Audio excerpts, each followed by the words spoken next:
Better night than we are. Yeah, Nicholas looks very calm, casual. Yeah. Did you get a haircut? Nicholas, you just I did get a- I did get a Turn haircut. your head. Yeah, Turn your head. Give us a Holy I've been startled by my own shadow. Nicholas, when I noticed haircuts, it's over the top. Nicholas, I just made you the co-host. Do you want to test to make sure that that's enough for Yeah. you to share your screen? I'd rather find out now then. Make sure So did you lose a bet? that work.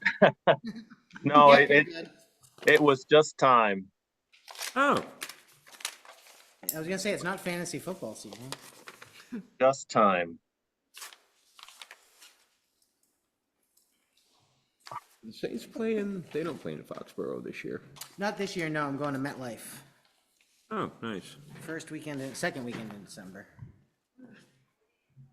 My feet don't even touch the ground. There's a lower one over there. I think they played last year. It was either last year or the year before they were there. 3, 4, 5. Yeah. So we do. I'm sort of at a level Big as quorum. other people who are taller than Yeah. me. Yeah, we were Like here on the desk, so. No good better- path. better- I don't know if anybody can see, but I can't. Sit down and read it.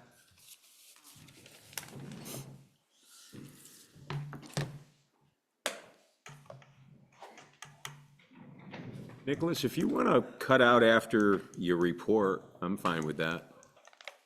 Okay. Yeah, I've we just have, gotta- It's up to you.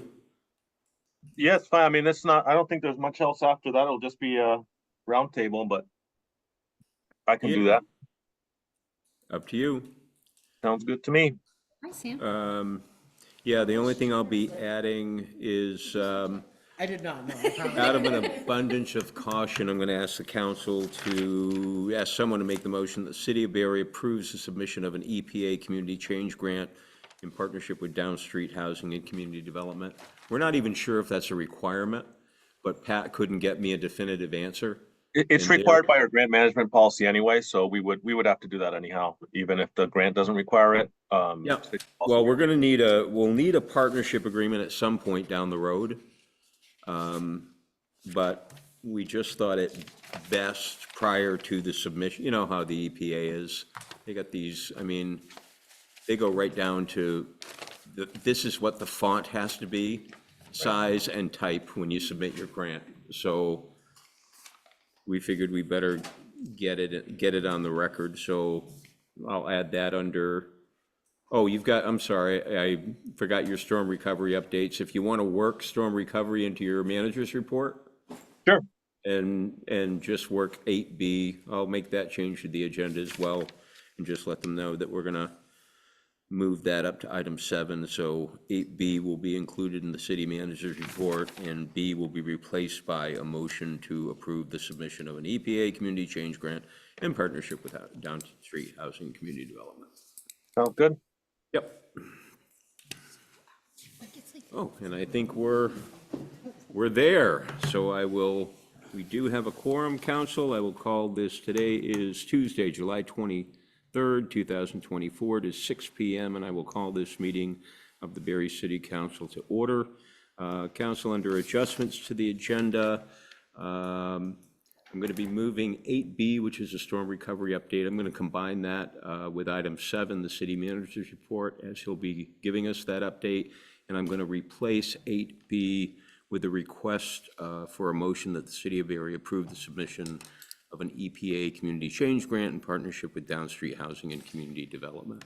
Council, or manager, are there any other changes or additions to the agenda? Nope. Okay, I hear none. Under visitors and communications, is there anyone wishing to address the council regarding an item that is not on the agenda? There is no one here in the council chambers. I see no one online. Council will move on to the consent agenda. We'll be approving the minutes of the regular city council meeting of Tuesday, July 16th, 2024. Do you have any licenses and permits? None. Madam Clerk? You do not. And Mr. Manager, do you have any contracts? No contracts. So we will just be, at this time, approving the minutes of the regular city council meeting of July 16th, 2024. So moved. Thank you. Second. And a second, take your pick. Okay. Motion has been made and seconded. All those in favor of the, I'm sorry, is there any discussion? Yes. Thought I'd escape it. No. No. Under the very first paragraph, it says that I was via remote. I'm guessing you just copied and pasted that from the week before, but I was not remote that time. So Okay. that could just be removed. Yep. And then on page 7, it's talking about the members of the Central Vermont Regional Planning Commission. I wonder if we could get last names for those people. It would be helpful for me to know who they are because I don't always catch all of their names. So if we could get their last names, I'm assuming Nicholas maybe has them, to put them in the minutes, that would be really helpful. And that's it. Thank you. You're welcome. Any other discussion, council? All those in favor of the motion as presented, please signify by saying aye. Aye. And those opposed? Under item 4A, we'll be approving the city warrants from this week of July 24th, 2024. Is there a motion, please? So moved. Second. Moved and seconded. Is there any discussion? Hearing none, all those in favor of the motion as presented, please signify by saying aye. Aye. And those opposed? Thank you very much. Motion carries. Ms. City Clerk. I have nothing to report. It's been a very quiet week in my office. What? Exactly. I've been short-staffed and we have just been trying to hold things together. I'm going to be wildly optimistic when I said 6:45. Now I'm going 6:30 right now. Nothing under liquor and cannabis, I assume? Nothing. Thank you very much. Mr. Manager, it's all yours. Thank you, Mayor, and I will run through this PowerPoint very quick. There are some visuals that might be helpful to people, but I will make sure to move through it. And I'll only be able to see my screen, so if anyone has a question, just if you could let me know. And let me get to the presentation here. Okay. So just a reminder, the first steps of the recovery, we're closing streets for mud cleanup. That's by and large, the streets are back, no closures, no major closures at this point. As I mentioned, we ramped up FEMA compliance just because we weren't sure about whether this would become a FEMA event. It is headed that way. It may have happened since I've been gone, but we certainly expecting it to go that way. So we feel very good about our documentation so far. We began to secure dumpsters for debris removal. That was a big priority and lesson learned from this flood. And also directing residents to shovel mud to the right of way for eventual pickup by city crews. And just updates on all those sort of topics. The dumpster locations have been reduced around the city as the fire chief has been monitoring the receptacles, working with the contractors, and there's been some in certain areas that have not been filled very much, so we've been redeploying them to save costs. There has been the map on the right there shows you the 3 dumpsters that are currently deployed that are city procured. And this will be updated on our website. This is hot off the presses, so this will be on the website and Facebook after this meeting.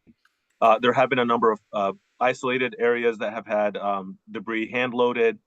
We did get word that the state debris contractor will be on the ground in the state by Friday at the earliest.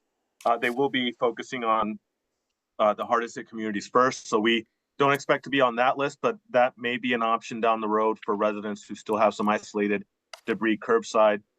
So we are continuing with our current strategy for now. We'll be updating, as I said, this map on our website after this meeting to show the 3 city procured dumpsters.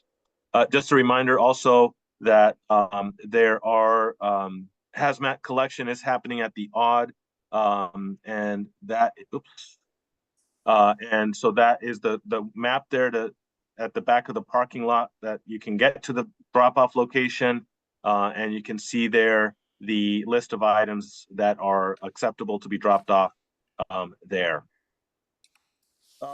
We have our Public Works Department has been very busy. This last week, they've cleaned up the bulk of the mud and silt from streets, and they've started to circle back to pick up piles from private property. That we know is a pretty long process. As I mentioned, residents should make piles curbside because we cannot enter private property to collect mud or silt. Brook Street and Farwell Street trash racks have been cleared, as has the Berlin Street Bridge. So that debris has been removed. Brook Street was paved Friday. And then the retention pond at the beginning of Route 62 will be dug out this week. That's supposed to collect silt and mud. And so we are maintaining that for any potential future events. DPW crews will start now filling in road shoulders this week. And those are the list of streets there where we have noticed significant damage. And of course, the street sweeper and Vector just continue to operate almost continuously to pick up the remaining silt and mud, which has been very, very difficult as it was last year. Street disruptions, as I mentioned, are way down. And we had Lawrence Avenue was closed down to one lane traffic. It is now open after the repair of a sinkhole, and Summer Street has had a lane shift due to an undermined sidewalk road edge, but repair work started today and will continue into tomorrow. Just the resident resources, and just want to let folks know that the Red Cross shelter at the Odd is in standby mode, continues on standby mode, which means that they're not active. They don't have any people staying overnight, but they are prepared if there's a documented need for them to reopen. The multi-agency resource center, the MARC, will open at the Odd this week, and it's coordinated first by the Red Cross and then shifting to eventual FEMA and SBA oversight. We will have official announcements as we get the details for those. That's a great resource to have locally. We had it after last year's flood, and it's good to have bodies here on the ground where people and residents can go get help. Update on the conditions of rental units and homes. You can see there the number of green, yellow, and red tags and the change from last week. The big change here to highlight for you, Council, is the number of red tags is down to 2. So that's a change of -3 from last week. The 2 remaining red tags are a structural issue for a home on 2nd Street and the burned out vacant building on Harrington. So those are the 2 red tags that are left. All the others have been resolved in the past week. As I mentioned here last week, renters with concerns should please contact code enforcement. They can do that right there on the icon on our Facebook, on our website. And of course, we're reminding everyone to please report all damage to 211 and to request assistance by calling the number here on the PowerPoint, which is 802-242-2054. And just a reminder for folks who are in the rebuilding process that any flood-related work to repair structures will likely require permits and possibly multiple permits. Residents and businesses located in the flood zone are required to at least pull a flood hazard permit, perhaps others as well. So the council has waived the fees for all these permits for people doing storm-related repairs. But just for example, even an electrical permit is needed to do a heat pump, among other recovery activities. So make sure you go to the permitting office, get your permits. It's important to get the permits. You still have to come get them. You just won't have to pay for them. So far, Janet informs me that we have issued 5 flood-related permits, 3 for electrical and 2 for flood hazard. And then just a final note, council, for and residents on buyouts. I've gotten, unfortunately, a fresh round of calls from people who, just got hit again this year and are interested in buyouts. So if you are in that position, what you should do is email me. My email is right there on the slide. You can find it on the website. All I really need is the address of the property you would like to be considered for buyout, your contact phone number, and your contact email address. And that will get you added to the intake list. Now, I just want to clarify that this doesn't mean your property is approved for buyout. We still go through an evaluation process. As you all know, a FEMA buyout turns a property into perpetual green space, and that is the calculation we have to make from the city perspective about whether to pursue one. So we look at the mitigation value of the property after the last flood. We prioritize properties that were clustered along the river where floodplains could be built.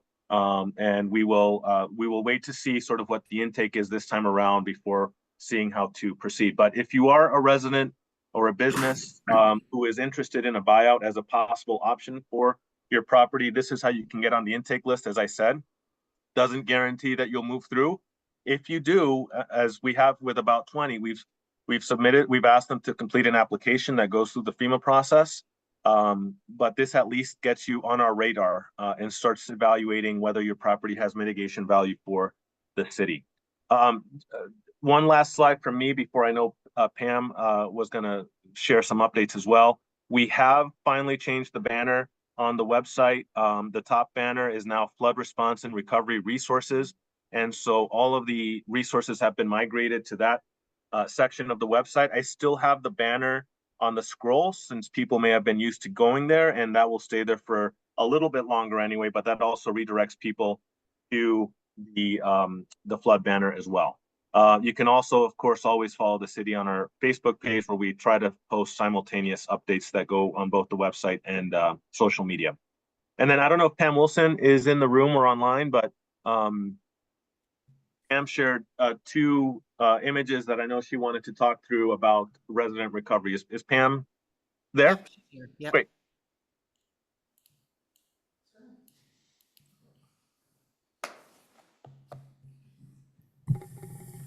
Hi, folks.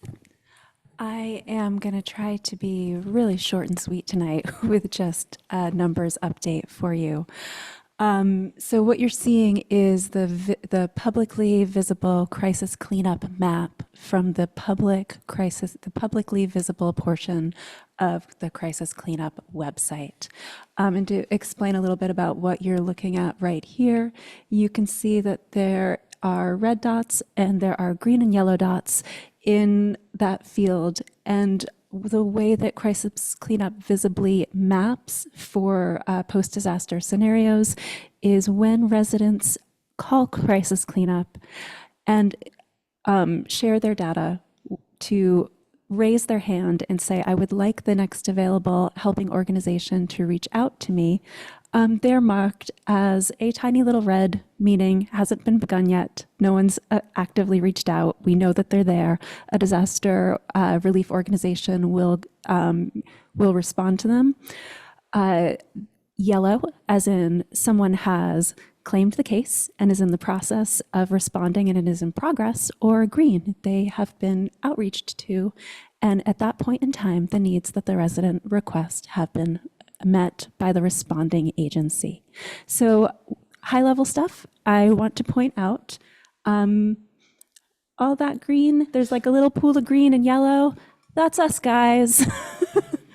So in terms of visually just trying to get a sense of where are we in relation to what we're seeing in some other areas. Can we make it bigger? I think the next slide, it's a little bigger. Okay. Yeah. So this is as far in as you can zoom on crisis cleanup on their publicly visible site. So that is that's what's available if you were curious for visual mapping. So stats, I'm going to let Nicholas speak to anything buildings and structures related and defer to the city in that respect in the same way that I did last week. Barre Up has had about 130 unique resident outreaches since the flood, with a possibly up to 140. Some that remaining 10 may be duplicates, and I need to go back into the data to make sure that I don't have double entries. And to kind of get a sense of through what sources are things flowing in for us to be able to identify and find all of the residents in Barre City or residents or just folks that need help or businesses that need help. What we're seeing is that as of 2/11, that up to 85 Barre City calls had been made with reports of damage. And in Barre City, as of today, it looked like there were about 70 cases in crisis cleanup. So by architecting a system wherein the local LTRG Barre Up could immediately begin flood response services in coordination with our municipal partners, our local nonprofits, and our social service providers, we as Barre Up were able to identify residents in need of help and provide support as soon as the flood watch began. And using the relationships that we've all been building amongst ourselves and within Barre for the last year, we were able to begin cleanup, supply distro, and neighborhood canvassing immediately with our partners at Capstone and Resource Youth Build. And through our Resource and Youth Build partnerships, we were able to muck out about 30 properties immediately. And what this meant was that when other disaster relief agencies When they started saying, what are you going to need in Barre City? We were already able to give them a sense of what the needs were going to be on the ground, and provide some immediate insights into needs, unmet needs that could help shape their work, providing skilled help and assistance outside of Barre Up's scope, and that they would be able to know that before they arrived here on the ground. We were also able to provide immediate support, assistance, and advocacy to addresses that were flagged by city employees as maybe benefiting from those services. Those are my stats. It has been a long, busy week, and I thank everyone for all of their work and all of the pieces of the puzzle that they brought to the table. Thank you. Anything else? No, I don't have any questions for you, just thanks. Thank you very much. Have a good evening, everyone. Madam Clerk, would you let the record reflect that Mr. Deering joined the meeting? And question, Councilor Stockwell? I have some questions for the city manager. One is the Vector enough? Like, is having one Vector enough to keep up with the kind of work that we need to have done? It's normally enough for us. You know, we'd love to have access to 2 or 3 vectors. You know, in terms of, it'd be good for storm prep. You know, ahead of a storm like this, we could have cleaned up 2 or 3 times as many vectors if we had access to them. You know, on a day-to-day basis, it's fine. For situations like this, we certainly could use more. You know, what I advocated last year at the State House, myself and Bill Frazier advocated for the state to consider purchasing some vectors, because municipalities generally don't have a need for more than one, but we certainly have a need for more than one in these types of situations. So there certainly, if there were shared resources, it would be very helpful, and we could speed up the recovery, so to say. Thank you. And I have some questions about the buyouts and where they're located, but you know, it can wait till you come back from vacation. Have a nice vacation. Thank you. So just following up on that, Nicholas, is that FEMA reimbursable? If we were to procure services of another Vector, an operator? I don't know if they would consider that hazard mitigation. So I don't, my sense is that, you know, my experience so far has been that the only fleet items that we've been able to purchase through FEMA have been replacements for damaged property. Whether they would consider a Vector hazard mitigation, we could check. The state has provided some great consultants for us throughout this process from last year. I'm certainly happy to check with them. I don't know if it would qualify for hazard mitigation because its general use is maintenance. But I'm happy to look into whether that's a possibility. Would it be considered storm recovery? So would it, in other words, obviously the amount of silt in our current storm system, would that be considered cleanup, flood cleanup, as opposed to mitigation?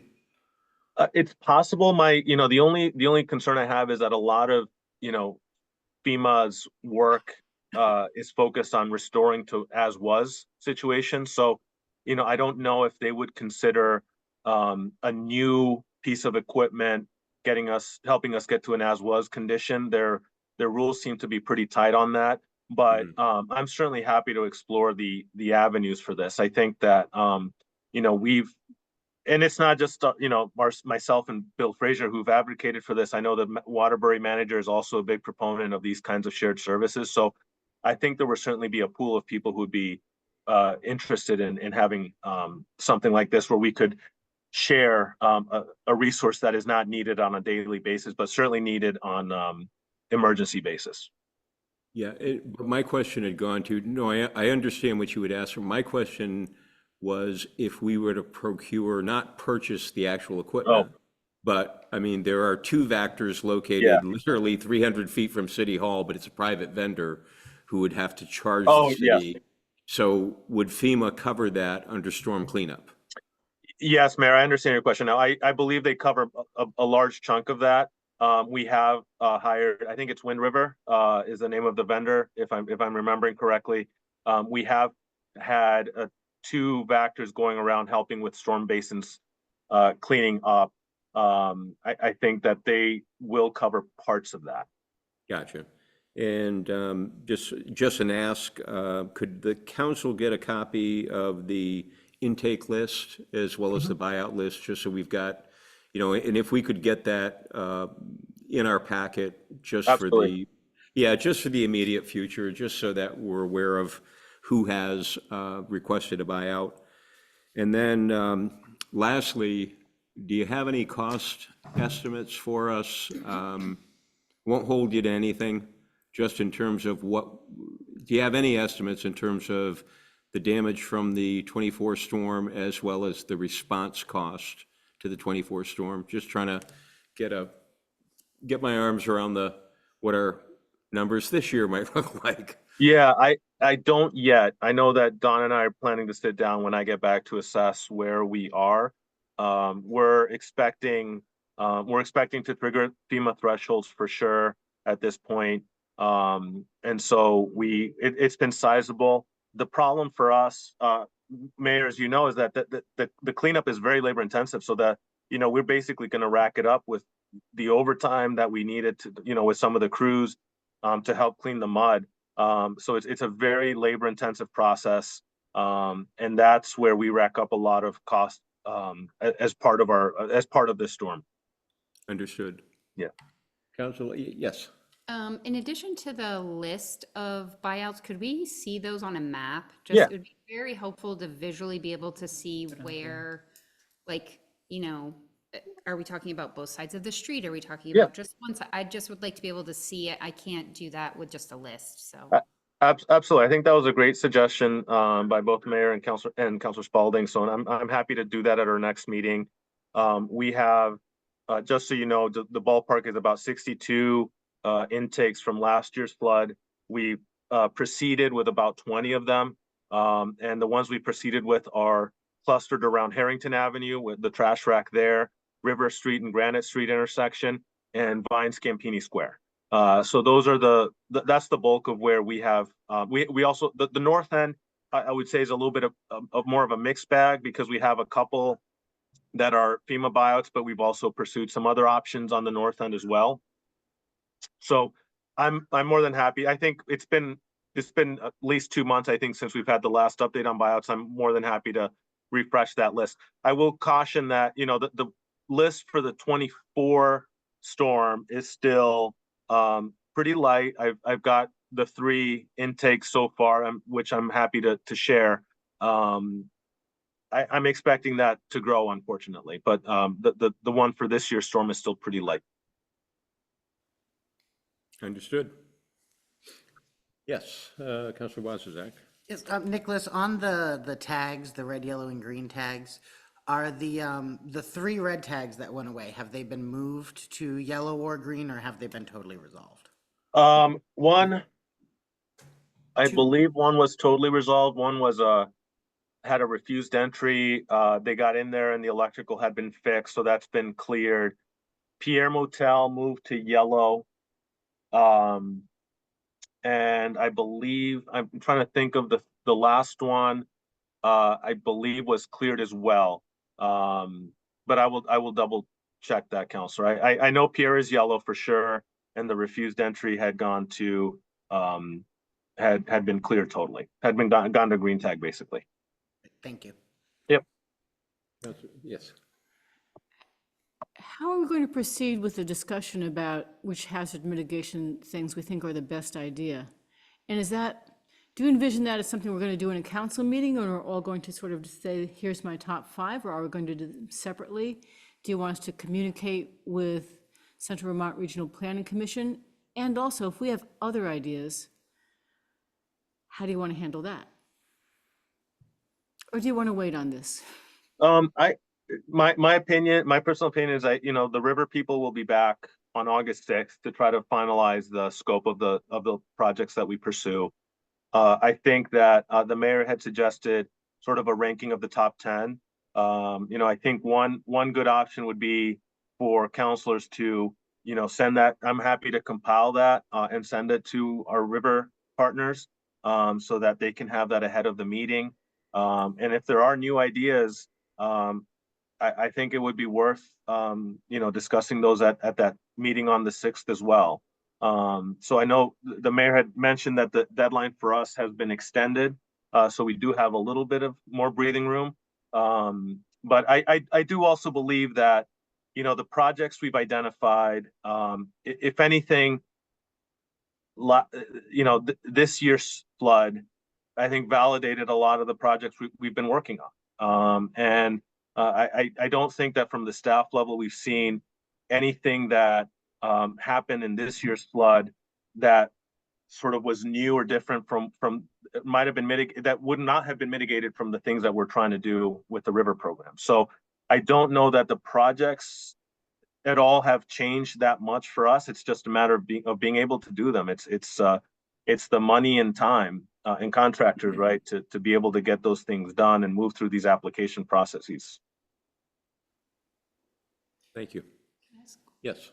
In regards to the flood mitigation plan, would it be possible for the, I don't remember the name, Central Vermont Regional Planning Commission, thank you, to give us a map of those projects? Because it would be nice to be able to see that visually as well. And the only reason I say that is because I'm thinking about, as I was looking at the map, there's the train trestle, and then there's also a flood mitigation. There's like something about a flood mitigation on Venetti, Venetti Place, which it seems like those should lowering the maybe, floodplain. yeah, lower the floodplain. It seems like those should go together, but if we see them on two separate lines on a spreadsheet, we won't necessarily recognize that those need to be done together. So I'm hoping we could see things on a map and get a better sense of what the projects are, and maybe Yep. they should be grouped. Yeah, Councilor Spalding, I think that's a great point. I know that they had created a map. It was hard to pinpoint just because of the geography. They were fairly spread out, but I will talk to them, see if we can get just sort of by neighborhood and just zoomed in versions. I think that that shouldn't be a problem. Okay, thank you. Sure. Yes. One more thing. I was wondering about the level of pavement around the riverbanks. And if that was lowered by, if it's lowered by 4 or 5 feet so that the flood water went there, and instead of crossing 302 to go into the north end, would that be something that we could look at? Would that be something that the river folks could look at and assess? Because that might help protect that residential neighborhood. Councilor Stockwell, that was lowering of the 302 or the lower of the 302. roads? The parking lots. Yeah, the parking Yeah. lots along, the businesses along there. Oh, just the Not parking. 302, but the buildup of businesses along 302 that are on the riverbank. And that would be to lower their parking lots. Yes. Yeah, I mean, I'm certainly happy to share that idea with them and to get their sense on the mitigation value of doing that. I think that generally speaking, anywhere where we can create places for water to rest, which is not in someone's, house or basement, is a good approach. So, with a lot of these ideas, it's sort of the biggest bang for the buck, obviously, like where's the best place to catch water. And so if that's where they determine a good place to catch water is, then I think we should pursue it. I do know that one of our FEMA buyout properties on the north end is right along the river, Mr. Ayer's property. So that certainly would be a place where we do anticipate some future floodplain. That's sort of if there is such a thing as an easy one, that's an easy FEMA one for us to proceed on. And it is in the works. So I know that there is some relief hopefully coming from the purchase of that property. Thank you. Sure. Anything else, Council? And with that, Nicholas, enjoy your family, enjoy your evening. Fine if you take your leave. Okay, thank you. Thank you. Thank you. We'll see you when you get Thank back. you. Take Good care. holiday. Thanks, everyone. So, Council, we're at item 8A, which is authorizing the manager to execute a purchase option with Down Street for the development of Wabi Park. That option was in your packet. Nicola, how are you? Good. Thanks for having us here today, Tom. So when we met with Angie on yesterday, today's Tuesday, so that was yesterday, not Monday. She had mentioned, I thought I heard the number 5. This says 3 to 4. Yeah, 3 to You want to 4. make it 3 to 5? You want to change it to 3 to 5? We could change it 3 to 5. Obviously, this is really preliminary. We want to make sure that the lots are desirable and resaleable, but we've not yet got a civil engineer on board to look at the subdivision. Understood. So we'll just change that. We'll make that notation, change it 3 to 5. And Great. then, so the motion, folks, would be, if you're so inclined, would be to authorize I think actually it's a real estate contract, so I think the mayor actually has to execute that. So moved. Moved and seconded. Is there any discussion? Hearing none, all those in favor? I would, Oh, just I'm a sorry. brief, it was in our packet as a purchase and sale. I would love, Nicola, for like the record and for anyone in attendance to just give like 2 minutes on what the goal of this project is and the Oh, plan. sure. Yeah, Why thank don't you. Why don't you do that if you don't mind?